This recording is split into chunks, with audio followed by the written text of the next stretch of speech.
Today we continue our special Earl Grey pour-up coverage of New York Comic Con, and we are going to be covering the Star Trek Discovery Season 3 teaser trailer. Let's pour it up!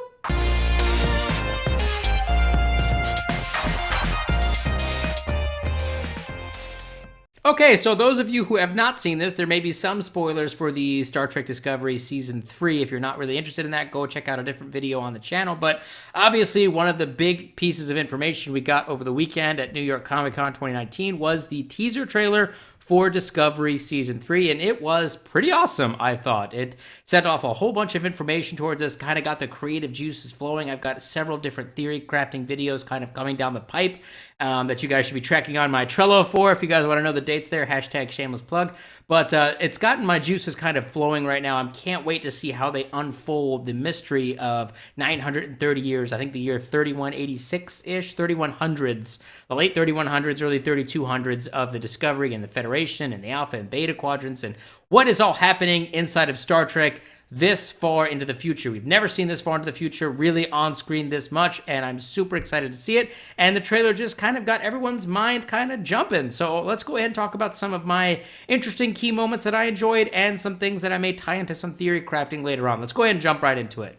Okay, so these clips or pictures I'm going to show you are in no particular order. They're just things that I grabbed as I was kind of going through the trailer for the umpteenth time that I just wanted to share with all of you guys. So this first image here is actually of Philippa Georgiou, which we still assume is Empress Georgiou, the former emperor of the Terran, Empire that moved into the Prime universe with the Discovery in Season 1, and then she was kind of a pseudo-captain for a bit there. Then she went and became a Section 31 agent, and now she appears, based off of this image, to be an admiral. And the reason I say that is because the rank insignia on her breast pocket there actually looks like it has the circle on there, which we know we've seen from other admirals inside of Discovery. So for whatever reason, she's appearing to be wearing the admiral insignia. So somewhere along the line, she either gets promoted to admiral or impersonates an admiral. Fitting with Empress Georgiou, I would say she's impersonating an admiral. Okay, this next image here is of what appears to be some of the, I guess, enemies, the antagonists that we saw from the Season 3 trailer of Discovery, and we have several different races here. It appears that we have like a human up front, and then we have an unknown race that I'm not really sure of off to the left, and then we have a few Andorians, we have a Cardassian, and then Morn's race, the Lucians, the Lucarans? I don't know how to say their name, sorry. But yeah, so this gives us our first Discovery slash, I guess, Kurtzman-style redux of several of our key races. We've already seen what they've done for the Andorians, but we haven't seen too many of the other more iconic races.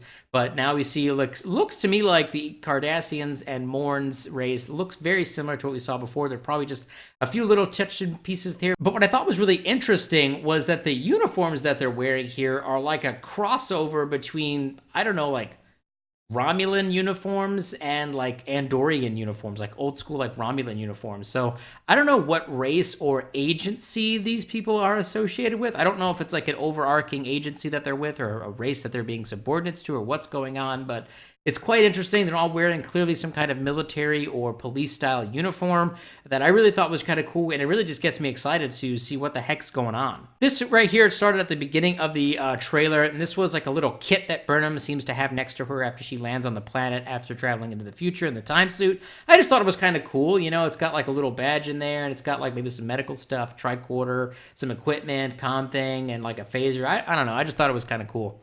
Here we just have a really nice hero shot of the USS Discovery. It's one of the only hero shots we got from the trailer, so we do know at some point they do get a chance to repair the majority of the damage that was inflicted upon the ship during the final battle with Control at the end of Season 2. Now, it's unclear if they do that kind of on the run or if they meet up with some United Federation of Planet remnants and kind of connect with them in that way. But yeah, so clearly they do get an opportunity to repair it in some regards. I haven't been able to see if anything has really changed too much. The nacelles look slightly different to me, but maybe that's just the coloring, but I'm not 100% sure on that, but it does look a little bit different. So I'm wondering if they maybe do some like internal changes that affect some of the exterior, whether upgrading it to more 31st century technology. So in this image here, I was kind of conflicted as to what was going on, but based off of what I saw in the trailer and just the kind of overall layout, I think this is actually like containment cells or prison cells on the left and rights there. And it looks to me like Booker's character and Michael Burnham's character at the end of the hallway there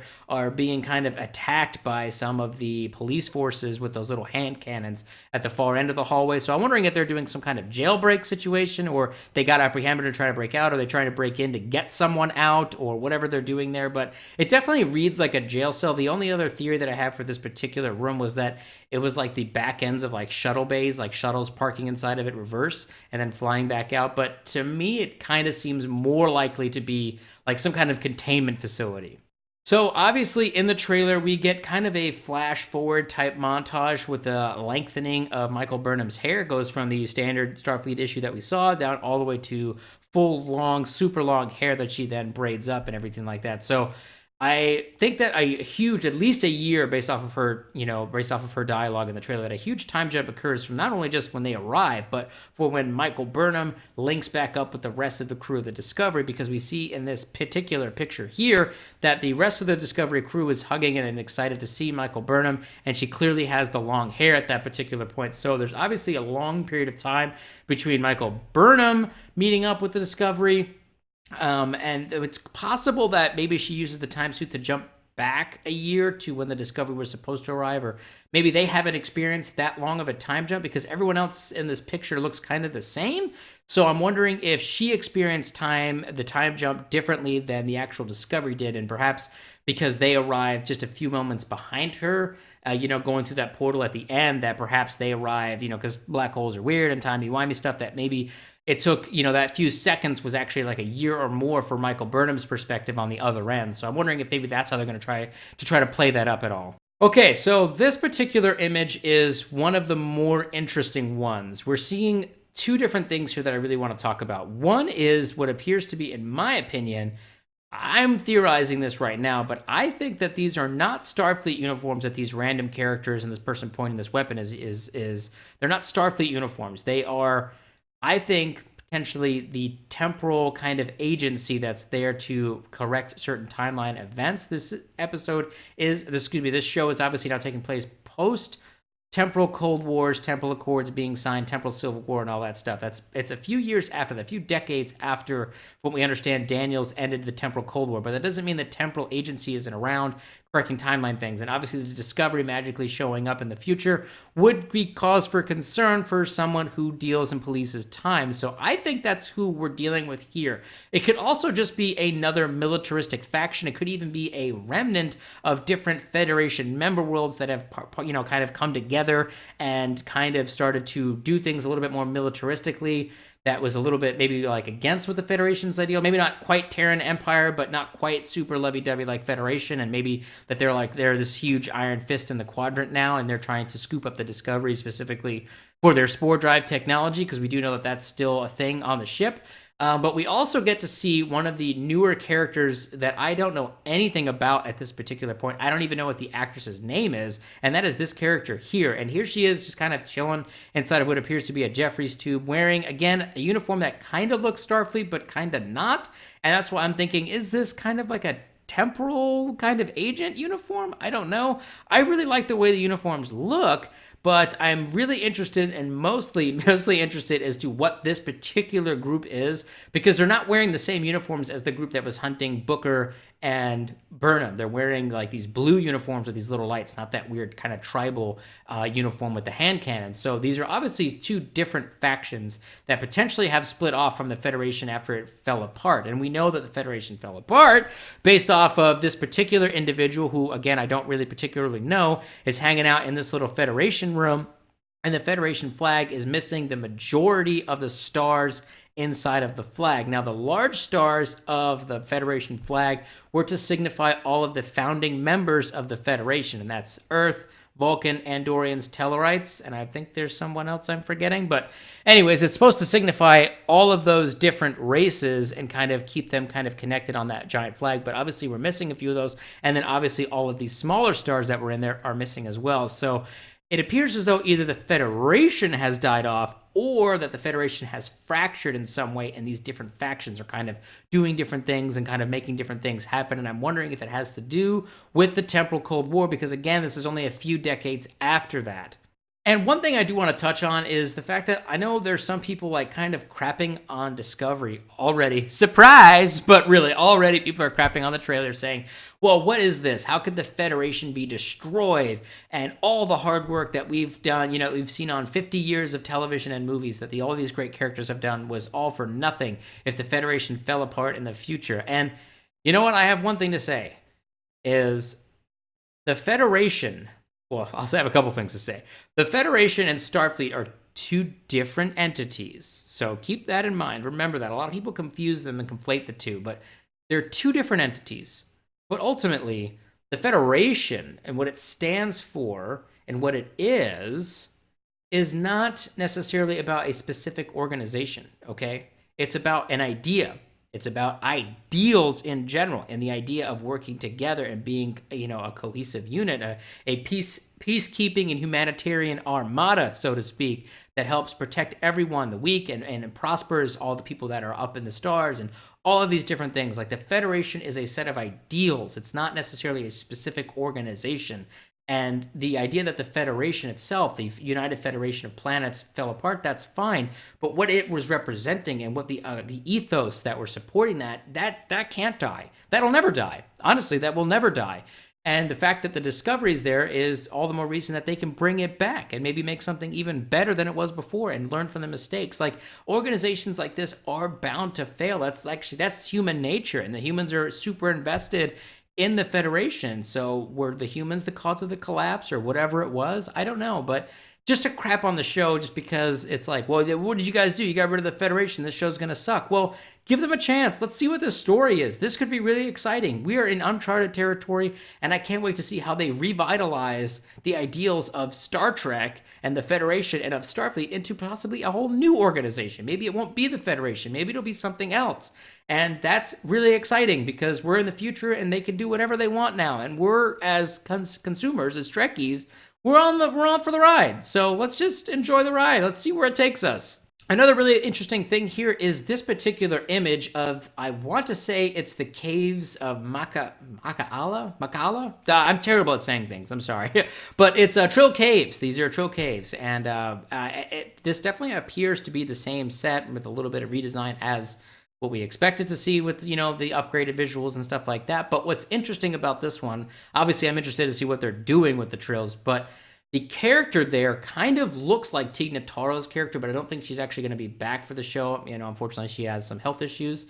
But that character actually looks like the new mysterious character I was talking about earlier, and she's not wearing the full uniform. So I'm curious as to what her role is. My guess is some kind of defector or something going on with there, and she's going to help the Discovery and Michael Burnham in some way, but she's there hanging out with the Trills because Michael Burnham is there behind her, and she's there hanging out with the Trills, and she's there to do something. I don't know quite yet what she's there to do, but it is quite interesting. Again, this gets my creative juices kind of flowing. And of course, here we have our shot of the Trills. Now, we did get a pseudo shot of the Trills at the kind of stinger for season 1 of Discovery, where Leland had fake Trill dots all over him.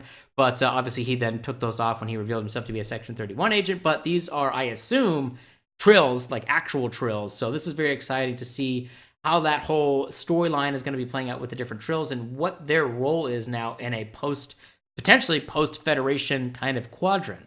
Okay, and that kind of wraps up my, different theories and ideas and kind of conjecture, I guess you could say, about the Star Trek Discovery Season 3 trailer. I'm curious to hear what all of you guys and gals thought of it. I was very excited to see this, and it looks like they're sticking with all the stuff that I've talked about, which is they're just literally braving new worlds and trailblazing all different ideas. Like, they threw up on the board. These writers threw up on the board, what if we went to the future and the Federation wasn't what we thought it was, and it was maybe no longer around or wasn't as serious as an impact as it has, back in the early 2000s or mid to late 2000s. And I think it's such a bold idea to see what the universe looks like without the Federation in the future. And I'm excited to go on this journey with them. I kind of want to see what the heck is going on. We see some kind of away missions of rugged Saru and rugged Empress Georgiou and rugged Tilly and stuff like that. I'm very excited to see what is going on inside of Star Trek Discovery Season 3. We also do, just quick notes, we also do know for sure that Philippa Georgiou obviously went to the future with them. I don't think she's going to be the captain of the Discovery, just based off, again, off of that little Admiral insignia on her badge. But based off of some of the scenes in the trailer, I do think her and Saru are going to start to kind of become buddy-buddy, and I think he's going to maybe learn some more of the ropes for captain from her and really take the reins, and I do absolutely think that he will become the captain of Discovery, especially since if they're going to be in the future by themselves for a year, like Saru's clearly going to solidify himself as the captain of the Discovery. I think we've pretty much got that at this particular point, but we'll see how that works, because they did refer to Georgiou as captain in Season 2, so she may try to pull rank, or I don't know how they're going to play that yet. Also, don't forget to be sure to keep up to date with the Ketwolski YouTube channel over on Trello. I am updating that very regularly to make sure everyone knows exactly when my videos are coming out and upcoming videos I have kind of on the docket. I will try to round up this week with the rest of my New York Comic Con coverage, with the Picard trailer breakdown coming out tomorrow, and then the short trek kind of a Q&A breakdown and kind of review coming out later on this week, and that should round off our New York Comic Con coverage, and then we'll be back to our regularly scheduled Earl Grey pour-up programming. But there's so many different things happening in this show, and I'm so excited to see what's going to be going on screen, and I can't wait to hear what all of you guys and gals think about this, so throw up those things down below. Let's go ahead and get this conversation started, and I will see all of you guys and gals next time. Live long and prosper, my Trekkies!